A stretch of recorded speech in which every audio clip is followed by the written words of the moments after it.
all of the indications so far are gang-related. There's been a long-standing rivalry over a particular patch for dealers to occupy. There are a lot of weapons in this part of town. There are a lot of weapons coming in from the Balkans and elsewhere. And so the indications are at the moment coming from the police that they don't think it's terror-related as such.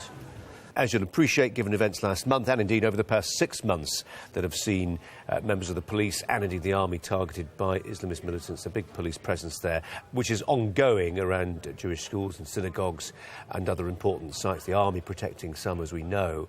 But this, as you say, Sam, looks on the face of it, first blush, as being unrelated, though the gap between Islamist terror and gang-related incidents is a bit narrower than you might think. Yeah, there's very easy, a blurred, as I put it to the senior member of the French Gendarmerie, in fact, the head of the French Gendarmerie in the next-door region put it to me a week ago. The gap between organised crime and radical terrorist Islam is quite blurred because of the access to weapons. If you are going to try and commit a terrorist act, you need a weapon. You're going to get it from organised criminals involved with drug-related gangs. And so the result of that is that in these environments, whenever there is a shooting incident, the assumption will always be that it's a terrorist incident, and therefore you will get a deployment of Special Forces troops, or rather Special Forces police, in this case from the Gendarmerie, who are now on the ground. They've evacuated a large number of schools in the area, closed off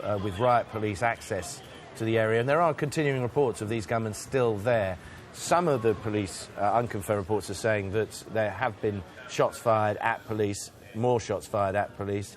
So whatever the genesis of this shootout was, it may mutate into something more aggressive, something ultimately directed at the police and gendarmerie.